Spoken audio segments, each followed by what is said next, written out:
दोस्तों, किसी ने सही कहा है कि आवाज ऊंची हो तो कुछ लोग सुनते हैं, लेकिन अगर बात ऊंची हो तो बहुत सारे लोग सुनते हैं। नमस्कार दोस्तों, आपका दिल से स्वागत है एक छोटी सी कहानी। यह कहानी एक लड़के की। 24 साल का लड़का जो सेठ के यहाँ पर नौकरी करता था। उसके माँ बाप इस दुनिया में नहीं थे। जिंदगी बड़ी परेशानी में चल रही थी। वह जाता था रोजाना पैसे कमा करके घर आता था, ना बनाता था, खाता था, सो जाता था। एक दिन उसने देखा कि एक बूढ़ा फकीर अपनी पीठ पर 3 ठेले लेकर एक शहर से दूसरे शहर की ओर जा रहा था। वह काफी बूढ़े भी थे और काफी देर से वह यूं ही सफर कर रहे थे और आखिरकार कुछ दूर और सफर करने के बाद वह चलते चलते थककर एक पेड़ के नीचे बैठ गए। तभी उनकी नजर एक नौजवान युवक पर पड़ी जो उसी रास्ते से जा रहा था और वह भी उसी दिशा में जा रहा था जिस दिशा में उन बूढ़े फकीर को जाना था। तभी वह लड़का उन बूढ़े फकीर के पास से होकर गुजरा। इस पर वह फकीर उस लड़के से कहते हैं,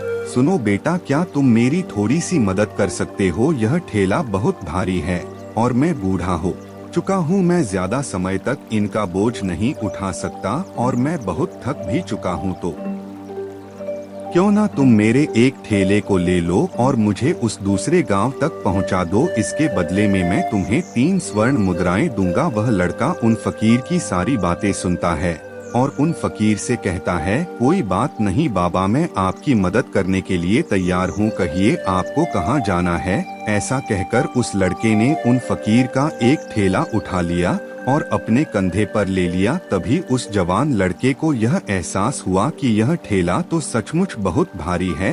वह लड़का और फकीर दोनों रास्ते में आगे की ओर बढ़ चले। कुछ दूर आगे चलने के बाद देखते ही देखते वह गाँव खत्म होने लगा और अब एक सुनसान रास्ता आगे की ओर जा रहा था। वे दोनों अपने मार्ग में मस्त होकर आगे की ओर बढ़ रहे थे। जब भीड़ से पूरी तरह से अलग हो गए तो वह लड़का उन फकीर से कहता है, बाबा, इस ठेले में आखिर ऐसा क्या रखा है जो यह ठेला इतनी वजन है? इस पर वह फकीर आदमी उस लड़के को जवाब देते हुए कहते हैं, कुछ नहीं बेटा, बस इसमें तांबे के कुछ सिक्के भरे हुए हैं, इसी कारण यह ठेले में बहुत वजन है। उन फकीर की यह बात सुनकर वह लड़का मन ही मन सोचने लगा, लगता है यह बाबा जरूर कोई व्यापारी है, तभी तो इतने सारे तांबे के सिक्के लेकर चल रहे हैं। और फिर तभी उसके मन में एक ख्याल आया कि मुझे क्या करना है, मुझे तो खाली यह ठेला दूसरे गांव तक पहुंचा है। बस इतना ही। जैसे ही उसके मन में यह ख्याल आया, उसने तांबे के सिक्कों का वह ख्याल मन से निकाल दिया और अपनी धुन में मस्त होकर वह आगे की ओर चलने लगा। चलते चलते कुछ और समय बीता और वे दोनों एक नदी के किनारे जा पहुँचे। वह लड़का हट्टा कट्टा था और काफी चुस्त और तंदुरुस्त भी था, इसलिए वह बिना सोचे समझे उस नदी में उतर जाता है। किंतु वह फकीर अब भी किनारे पर ही खड़े थे। इस पर वह लड़का फकीर से कहता है, क्या हुआ बाबा, चलिए आइए, हमें यह नदी पार करनी होगी, तभी तो हम उस गांव तक पहुंच पाएंगे। इस पर वह फकीर उस लड़के से कहते हैं, मैं जानता हूं बेटा कि हमें यह नदी पार करनी होगी, लेकिन जैसा कि तुम जानते हो मैं अब बूढ़ा हो चुका हूं और 2-2 ठेले लेकर मैं यह नदी पार नहीं कर सकता। कहीं मेरा पाँव फिसल गया तो क्या होगा? क्या तुम मेरी एक और गठरी ले सकते हो? मैं तुम्हें इसके बदले भी 3 स्वर्ण मुद्राएं दूंगा। इस पर वह लड़का मुस्कुराते हुए उन फकीर से कहता है, बाबा, आप मुझे शर्मिंदा कर रहे हैं।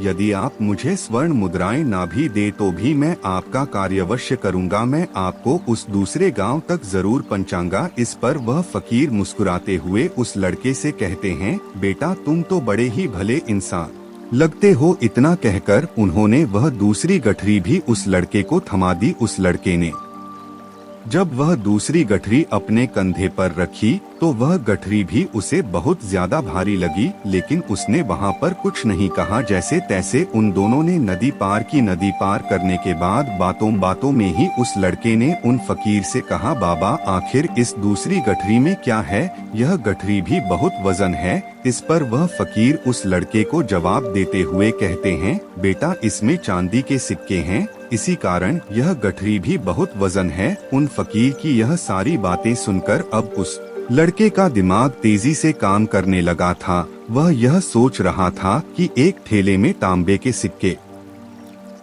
हैं और दूसरी में चांदी के। ऐसा प्रतीत होता है मानो यह फकीर बाबा कहीं दूर से आ रहे हैं और उन्होंने अपनी सारी जमीन जायदाद बेचकर यह सारे सिक्के इकट्ठे किए हैं, तभी तो वह इतना धन लेकर चल रहे हैं। लेकिन वह लड़का उन फकीर से कुछ नहीं कहता और वे दोनों चुपचाप मार्ग में आगे की ओर बढ़ते चले जाते हैं। कुछ दूर आगे बढ़ने के बाद एक बार फिर एक सुनसान राह आती है। उस सुनसान रास्ते को देखते ही उस लड़के के मन में तरह तरह के विचार उत्पन्न होने लगे। वह यह सोचने लगा, अरे यह तो सुनसान जगह है, अगर मैं यह सिक्के लेकर यहाँ से भाग जाऊं तो यह फकीर मुझे कब तक दौड़ आएंगे। मुझे नहीं लगता कि मुझे कभी पकड़ पाएंगे और यहाँ पर कोई है भी नहीं जो इनकी मदद कर पाए। और वैसे भी यह बहुत सारे सिक्के हैं, मैं इनसे एक अच्छी दुकान खरीद सकता हूँ, अपना नया व्यापार शुरू कर सकता हूँ। और वैसे भी यह बूढ़ा फकीर अब इन पैसों का क्या करेगा, इससे अच्छा तो मैं ही इन्हें रख लेता हूँ। वह लड़का यह सब बारे में सोच ही रहा था, तभी अचानक उसे खुद पर आश्चर्य हुआ। अरे मैं यह क्या सोच रहा हूँ, यह फकीर बाबा ना जाने कहाँ से आ रहे हैं और क्या खर्च करके इन्होंने इतने सारे पैसे इकट्ठा किए होंगे। मुझे इनका फायदा नहीं उठाना चाहिए, नहीं नहीं मुझे ऐसा नहीं करना चाहिए। उसने कुछ देर के लिए तो अपने मन के विचारों को काबू कर लिया, लेकिन कुछ देर बाद उसके मन के विचार उस पर देखते ही देखते हावी होने लगे। वह लड़का दो ठेले लेकर उन फकीर के पीछे पीछे चल रहा था और कुछ दूर आगे चलने के बाद एक पहाड़ी आई। इस पर वह फकीर बाबा उस लड़के से कहते हैं, बेटा यह पहाड़ी मैं नहीं चढ़ पाऊंगा, मैं काफी बूढ़ा हो चुका हूँ और मेरे घुटनों में भी दर्द रहता है। यदि तुम मेरी तीसरी गठरी भी ले लो तो मैं तुम्हें 3 और वर्ण मुद्राएं दूंगा, लेकिन याद रखना इसे कहीं गिराना मत, कहीं यह गठरियां खुल ना जाए। इस पर वह लड़का उन फकीर से कहता है, क्यों बाबा, आखिर इसमें ऐसा क्या है। इस पर वह फकीर उस लड़के से कहते हैं, बेटा इसमें स्वर्ण मुद्राएं हैं। यह सुनकर वह लड़का मन ही मन बहुत प्रसन्न हुआ। उसने चुपचाप वह गठरी भी उन फकीर से ले ली और देखते ही देखते वे दोनों मार्ग में आगे की ओर बढ़ने लगे। अब वह फकीर बिना कोई वजन लिए हुए आराम से पहाड़ की चढ़ाई पर चढ़ रहे थे, किंतु वह नौजवान लड़का जो पीछे था वह वजन के कारण बहुत धीरे धीरे चल पा रहा था। लेकिन जब से उसने सोने का नाम सुना था उसका मन तो छलांग मार रहा था। वह मन ही मन सोच रहा था, अगर मुझे यह सारा धन मिल जाए तो मेरा पूरा जीवन तो आराम से कट जाएगा। वैसे भी यह बाबा तो बूढ़े हो चुके हैं, भला इन्हें इतने पैसों की क्या जरूरत है, इनका जीवन तो वैसे भी कट चुका है। मैं एक काम करता हूँ, यह सारे पैसे लेकर यहाँ से भाग जाता हूँ। लड़के के मन में अनगिनत विचार उठ रहे थे। लड़के का मन अब उसकी बुद्धि पर पूरी तरह से हावी हो चुका था और उस लड़के का मन अपनी बात को सही साबित करने के लिए उससे कुछ भी कह रहा था। और तभी उस लड़के के मन में एक और विचार उत्पन्न हुआ और अब की बार वह लड़का यह सोच रहा था, लगता है यह फकीर बाबा कोई चोर है, वरना इनके पास इतनी सारे स्वर्ण मुद्राएं कहां से आएंगे। अगर यह कोई व्यापारी होते तो भला यह इस तरह से पैदल यात्रा तो नहीं करते, और अगर इनके पास इतने सारे पैसे थे तो यह कोई ना कोई साधन भी तो अवश्य कर सकते थे। लगता है यह कोई चोर है और चोर से चोरी करने में भला क्या बुराई है। यह सोचता हुआ वह लड़का अब उन फकीर से तेजी से आगे की ओर बढ़ रहा था और देखते देखते वह फकीर से आगे भी निकल चुका था। और वह यह सोच रहा था कि जैसे ही इस पहाड़ की ढलान आएगी मैं तीनों गठरियां लेकर भाग जाऊंगा, इससे यह सारे पैसे मेरे हो जाएंगे और मेरी गरीबी भी हमेशा हमेशा के लिए दूर हो जाएगी। मैं जो चाहूंगा मैं वो कर पाऊंगा, मेरे पास बहुत सारा धन होगा। और देखते देखते वह दोनों पहाड़ की चोटी पर पहुंच गए और अब ढलान का रास्ता शुरू होने वाला था। तभी वह लड़का उन फकीर से नजरें बचाकर वह तीनों गठरियां लेकर भागता हुआ आगे बढ़ गया। अब उसे अपना शरीर बहुत हल्का महसूस हो रहा था, मानो उसे उन तीनों ठेलों का वजन तक ना मालूम पड़ रहा हो। काफी दूर दौड़ते ते किसी तरह से वह अपने आप को बचते बचाते अपने घर पहुंचा। उसके खुशी का कोई ठिकाना नहीं था। उसने सोचा क्यों ना मैं जल्दी जल्दी इन गठरिया में से वह सारे पैसे निकाल लूं। यह सोचकर जब उसने गठरिया खोली तो पहली गठरी में उसे लोहे से जंग भरे हुए सिक्के मिले। यह देखकर उसे यकीन नहीं हुआ। इस पर उसने फटाफट दूसरी गठरी भी खोल डाली। उसमें भी उसे लोहे के जंग लगे हुए सिक्के ही निकले। यह सब देखकर वह लड़का बड़ा हैरान था। आखिर यह सब क्या हो रहा है? उन फकीर ने तो मुझसे और ही कुछ कहा था। अब उसने वह सोने वाली गठरी खोली और उसमें भी लोहे के जंग लगे हुए सिक्के ही निकले। यह देखकर वो लड़का बड़ा क्रोधित हुआ। उसने सोचा उन फकीर ने मुझसे झूठ क्यों कहा? उन्होंने मुझसे ऐसा क्यों कहा कि एक में तांबे के सिक्के हैं, एक में चांदी के और तीसरे में स्वर्ण मुद्राएं हैं। वह यह सब सोच ही रहा था कि तभी उसकी नजर उस थैले में पड़े एक पत्र पर पड़ी। उसने वह पत्र उठाया और उस पत्र में लिखा था, यह पूरा नाटक ईमानदार व्यक्ति की खोज करने के लिए रचा गया है और मैं इस राज्य का राजा हूँ। मेरी कोई संतान नहीं और इसीलिए मैंने यह षड्यंत्र रचा है ताकि मैं अपने राज्य में किसी एक ऐसे ईमानदार व्यक्ति की खोज कर सकूं जो मेरे बाद इस राज्य का राजा बन सके और इस राज्य भार को संभाल सके। और इस राज्य का भार वही संभाल सकता है जो पूरी तरह से ईमानदार हो, जिसके मन में किसी प्रकार का कोई लालच ना हो। इतना पढ़ते ही वह लड़का जोर जोर से चिल्लाने लगा। वह सर पकड़कर बैठ गया। वह यह जानता था कि यदि वह अपने मन के विचारों पर काबू कर लेता तो उसका जीवन संवर सकता है, लेकिन वह अपने मन के विचारों पर काबू नहीं कर पाया। दोस्तों, महात्मा बुद्ध कहते हैं कि मन ही सब कुछ है। आप जो सोचते हैं वही बनते हैं। इसलिए आपका सबसे बड़ा दुश्मन भी आपको उतना नुकसान नहीं पहुंचा सकता जितना कि आपके मन के यह अनियंत्रित विचार पहुंचा सकते हैं। महात्मा बुद्ध कहते हैं, अपने भीतर ध्यान से देखो। हमारे भीतर जो विचार चल रहे हैं वही विचार शब्द बनते हैं और शब्द कर्म के रूप में प्रकट होते हैं। बार बार दोहराने पर कर्म बर्ताव में बदलता है और धीरे धीरे समय के साथ बर्ताव चरित्र में परिवर्तित हो जाता है और यही चरित्र हमारे भाग्य का निर्माण भी करता है। इसलिए हमें हमेशा अपने विचारों के प्रति सजग होना बहुत आवश्यक है। हमें जागरूक होना बहुत आवश्यक है। हमें यह जानना जरूरी है कि हमारे मन में किस प्रकार के विचार आ रहे हैं। आगे महात्मा बुद्ध कहते हैं कि कमजोरी हमेशा छोटे विचार से शुरू होती है।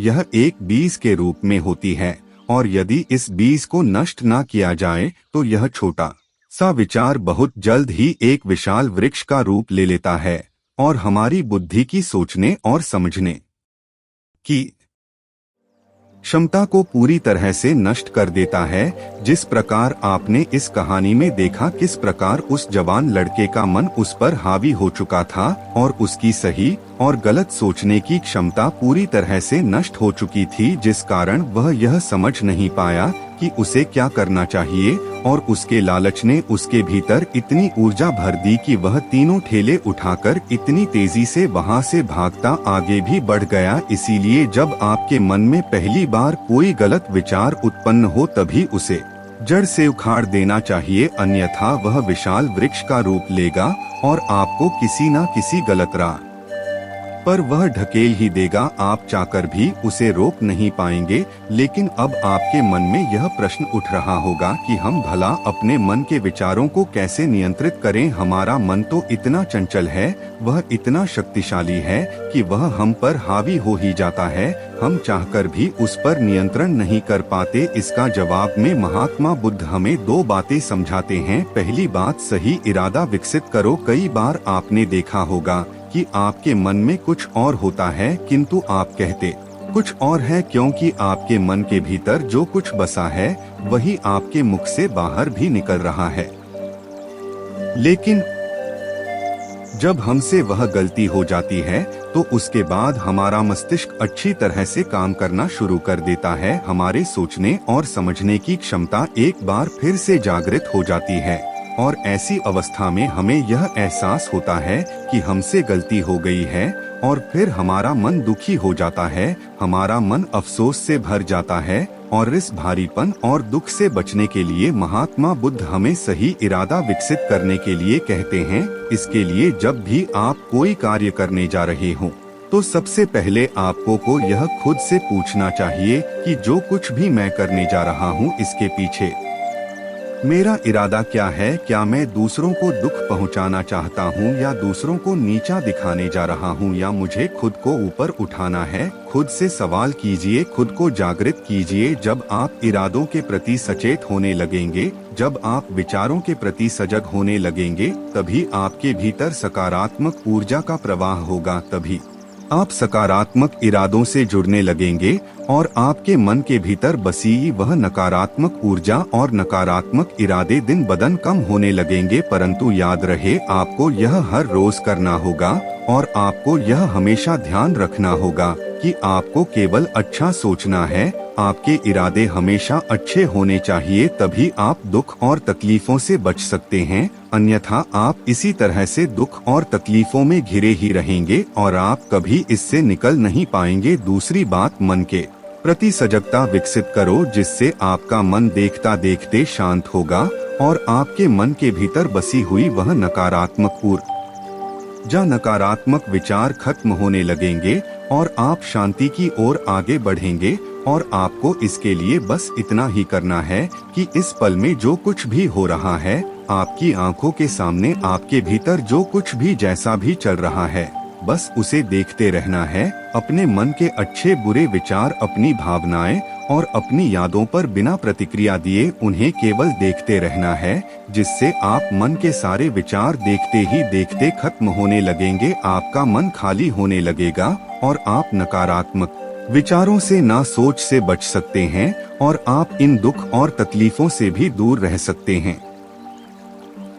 इसीलिए महात्मा बुद्ध कहते हैं, जो स्वयं को देखता है वही सबसे बड़ा तपस्वी है। अर्थात जो अपने मन में चल रहे उन विचारों को बिना प्रतिक्रिया दिए हुए केवल देखता है और उन पर कोई भी प्रतिक्रिया नहीं करता, बस उन्हें देखता और समझता है। वास्तविकता में वही मन पर नियंत्रण भी कर सकता है और वही अपना जीवन सुखी और खुशहाली तौर पर जी सकता है। इसलिए यदि आप भी अपने जीवन को सुखी और खुशहाल बनाना चाहते हैं तो आपको सबसे पहले अपने मन पर नियंत्रण साधना ही होगा, अपने मन को खाली करना ही होगा। अपने मन के विचारों के प्रति आपको सजग होना ही होगा। दोस्तों, उम्मीद है कि आपने आज की इस वीडियो से जरूर कुछ ना कुछ सीखा होगा। तो इस वीडियो को लाइक और अपने दोस्त के साथ शेयर भी जरूर कीजिएगा और हमें ऐसे ही सपोर्ट करने के लिए चैनल को सब्सक्राइब और घंटी बटन को जरूर दबा दीजिएगा। चलिए मिलते हैं